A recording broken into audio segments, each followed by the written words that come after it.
ৰাজ্য চৰকাৰ কৰ্মচাৰীসকলৰ বাবে জনাব বিচাৰিছোঁ পুনৰ কেইবাটাও গুৰুত্বপূৰ্ণ খবৰ। ৰাজ্যৰ বিভিন্ন বিভাগত কৰ্মৰত নিয়মীয়া ঠিকাভিত্তিক মাষ্টাৰ ৰোল ফিক্স পে কৰ্মচাৰী, লগতে পেঞ্চনাৰসকল, শিক্ষক টিউটৰসকল, আশা অংগনবাড়ী, ৰন্ধনকৰ্মী সহায়িকা সকলোৰে বাবে পুনৰ কেইবাটাও গুৰুত্বপূৰ্ণ খবৰ লৈ আহিছোঁ। কেইবাটাও নতুন নিৰ্দেশনা আহিছে। দৰমহা পেঞ্চন সন্দৰ্ভত গুৰুত্বপূৰ্ণ খবৰ আছে। সবিশেষ আপোনালোকক জনাব বিচাৰিছোঁ। ভিডিঅ'টো প্ৰথমৰ পৰা শেষলৈকে চাই থাকিব। জনাব বিচাৰিছোঁ আজি প্ৰথমটো গুৰুত্বপূৰ্ণ খবৰ। এইবাৰ সদৌ অসম অনা শিক্ষক কৰ্মচাৰী সন্থাৰ ফালৰ পৰা এক গুৰুত্বপূৰ্ণ সিদ্ধান্ত লোৱা হৈছে। জাননী প্ৰকাশ কৰিছে যে 31 আগষ্ট তাৰিখে 10 বজাত west Guwahati commerce college, Maligaon, Boripara, Pandavnagar, গুৱাহাটীত নিম্নোক্ত বিষয়সমূহ আলোচনা কৰাৰ বাবে এখন অতি গুৰুত্বপূৰ্ণ জৰুৰী সাধাৰণ সভাৰ আহ্বান কৰা হৈছে, য'ত ফিক্স পেৰ পৰিৱৰ্তে স্কেল পে দিয়াৰ বাবে যি উচ্চ ন্যায়ালয়ৰ ফালৰ পৰা ৰায় দিয়া হৈছে সেই সন্দৰ্ভত আলোচনা হ'ব। আৰু আলোচ্য বিষয়সমূহ ইয়াত দি দিছে যে ফিক্স পেৰ কৰ্মচাৰীসকলক স্কেল পে দিয়াৰ বাবে কেনেধৰণৰ ব্যৱস্থা গ্ৰহণ হৈছে সেই সন্দৰ্ভত ইয়াত আলোচনা হ'ব। ইপিনে প্ৰাথমিক শিক্ষক সন্মিলনীৰ সভাত ৰাতুল গোস্বামীয়ে গুৰুত্বপূৰ্ণ মন্তব্য কৰিছে যে পুৰণি পেঞ্চন নীতি বাহালৰ দাবীত ৰাষ্ট্ৰীয় পৰ্যায়ত চলিব আন্দোলন। ইতিমধ্যে সদৌ অসম NPS কৰ্মচাৰী সন্থাৰ ফালৰ পৰা ছেপ্টেম্বৰ মাহত আন্দোলন হ'ব বুলি ঘোষণা কৰিছে। শিক্ষাৰ অধিকাৰ আইনৰ সংশোধন নহ'লে সমস্যাৰ সমাধান সম্ভৱ নহয়, এই মন্তব্য কৰিছে ৰাতুল গোস্বামীয়ে। আৰু শেহতীয়াভাৱে ৰঙিয়াৰ ঐতিহ্যমণ্ডিত ৰাইজমেল কৃষক শ্বহীদ ভৱন প্ৰাংগণত অনুষ্ঠিত হোৱা অসম ৰাজ্যিক প্ৰাথমিক শিক্ষক সন্মিলনীৰ মণ্ডল ভিত্তিক সাংগঠনিক সভাত অংশগ্ৰহণ কৰি সাংবাদিকৰ আগত তেওঁ এইদৰে কয়, 1950 চনৰ ধ্যান ধাৰণাৰে এই আইনখন শিক্ষকৰ সংখ্যা নিৰ্ধাৰণ কৰা হৈছিল আৰু এই ধ্যান ধাৰণা এতিয়া সলনি হৈছে। ধ্যান ধাৰণা সলনি কৰিবলৈ ৰাষ্ট্ৰীয় পৰ্যায়তো চেষ্টা অব্যাহত আছে। ইপিনে ৰাজ্যৰ টিউটৰ শিক্ষকসকলক লৈ এটা গুৰুত্বপূৰ্ণ খবৰ আহিছে। শিক্ষক পদলৈ উন্নীত কৰিবলৈ মুখ্যমন্ত্ৰী, শিক্ষামন্ত্ৰী আৰু বিত্তমন্ত্ৰীলৈ পুনৰ আহ্বান জনাইছে টিউটৰসকলে। স্বাধীন ভাৰতৰ নাগৰিক হৈও নিজকে পৰাধীন জীৱন যাপন কৰা যেন অনুভৱ কৰিবলগীয়া হৈছে। বিগত বৰ্ষৰ 5 ফেব্ৰুৱাৰীত নিযুক্তি দিয়া শিক্ষকসকলক যি পাৰিতোষিক দিছে সেই পাৰিতোষিকেৰে জীৱন যাপন কৰাত যথেষ্ট কষ্ট হৈছে। সেয়েহে টিউটৰসকলে আহ্বান জনাইছে যে তেওঁলোকক শিক্ষকলৈ উন্নীত কৰিব লাগে। ইপিনে শিক্ষা সেতু এপৰ বিসংগতিক লৈ পুনৰ সৰব হৈ পৰিছে শিক্ষক সমাজ। বন্ধৰ দিনতো উপস্থিতি দিবলৈ শিক্ষা সেতুৰ বাৰ্তা। স্তম্ভিত হৈছে শিক্ষক সমাজ।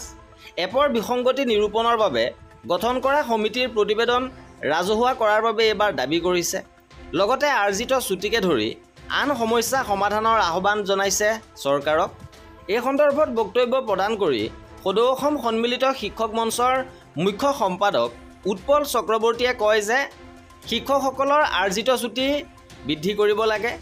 অনুকম্পামূলক ছুটি, চিকিৎসাজনিত ছুটি, পিতৃ মাতৃ বিয়োগৰ বিশেষ ছুটিকে ধৰি শিক্ষকসকলৰ সমস্যা শীঘ্ৰে সমাধান কৰিব লাগে। চক্ৰৱৰ্তীয়ে কয় যে উক্ত সমস্যাসমূহ সমাধান কৰা হ'ব বুলি একাধিকবাৰ ৰাজহুৱাকৈ ঘোষণা কৰা হ'ল, কিন্তু চূড়ান্ত কাৰ্যকৰী সিদ্ধান্ত গ্ৰহণ কৰা নহ'ল। শিক্ষকৰ চাকৰিকাল 62 বছৰলৈকে বৃদ্ধি, খালী পদ পূৰণ আদি বিভিন্ন সমস্যা আছে। ইপিনে ৰাষ্ট্ৰীয় কৃতি শিক্ষকৰ বঁটা লাভ কৰা দেৱজিৎ ঘোষক সন্মিলিত মঞ্চই অভিনন্দন জ্ঞাপন কৰে। লগতে কৃতি বঁটাপ্ৰাপক শিক্ষকসকলৰ চাকৰি কাৰ্যকাল বৃদ্ধিৰ আনুষ্ঠানিক নিৰ্দেশনা বঁটাৰ লগতে প্ৰদান কৰিবলৈও সন্মিলিত মঞ্চই চৰকাৰলৈ আহ্বান জনাইছে।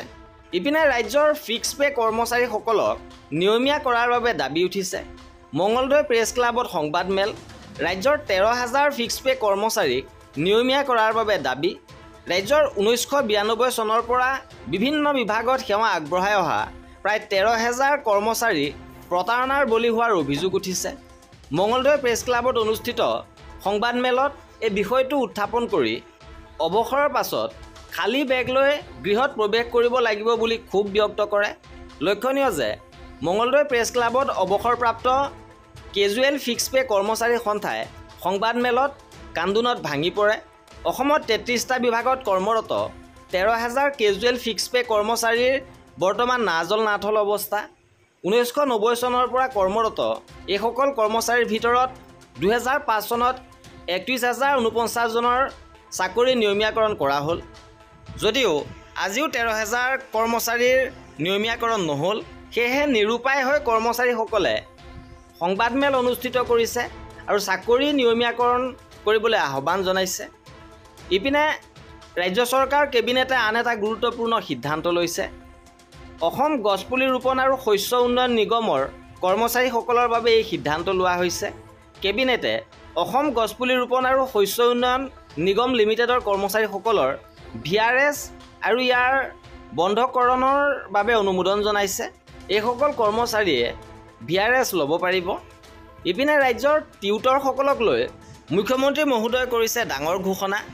টিউটৰ অপ্ৰাদেশিকৃত বিদ্যালয় সন্দৰ্ভত গুৰুত্বপূৰ্ণ ঘোষণা কৰিছে মুখ্যমন্ত্ৰীয়ে। যোগ্য টিউটৰসকলক শিক্ষকলৈ উন্নীত কৰা হ'ব আৰু ইয়াৰ বাবে ফাইলৰ কাম আগবাঢ়িছে। মুখ্যমন্ত্ৰীয়ে মন্তব্য কৰিছে যে যোগ্য টিউটৰসকলক শিক্ষকলৈ উন্নীত কৰা হ'ব আৰু অক্টোবৰত প্ৰণয়ন কৰা হ'ব বিদ্যালয় প্ৰাদেশিকৰণৰ নতুন আইন। বিদ্যালয় প্ৰাদেশিকৰণৰ নতুন আইন প্ৰণয়ন কৰা হ'ব আৰু অক্টোবৰত এই টিউটৰসকলক শিক্ষকলৈ উন্নীত কৰা হ'ব। লগতে এই আইনমতে যোগ্য বিদ্যালয়ৰ প্ৰাদেশিকৰণ কৰা হ'ব। তদুপৰি অক্টোবৰত বৃদ্ধি পাব আশা অংগনবাড়ী ৰন্ধনকৰ্মীৰ দৰমহা। তেওঁলোকৰ দৰমহা ইতিমধ্যে বৃদ্ধি পাইছে, কিন্তু সন্তুষ্ট নহয় আৰু ইয়াৰ বাবে তেওঁলোকে দৰমহা পুনৰীক্ষণৰ বাবে দাবী উত্থাপন কৰি আহিছে। আৰু মুখ্যমন্ত্ৰী মহোদয়ে আশ্বস্ত কৰিছে যে আশা অংগনবাড়ী ৰন্ধনকৰ্মীসকলৰ দৰমহা পুনৰীক্ষণ কৰা হ'ব আৰু শিক্ষামন্ত্ৰী মহোদয়ক এই দায়িত্ব দিয়া হৈছে।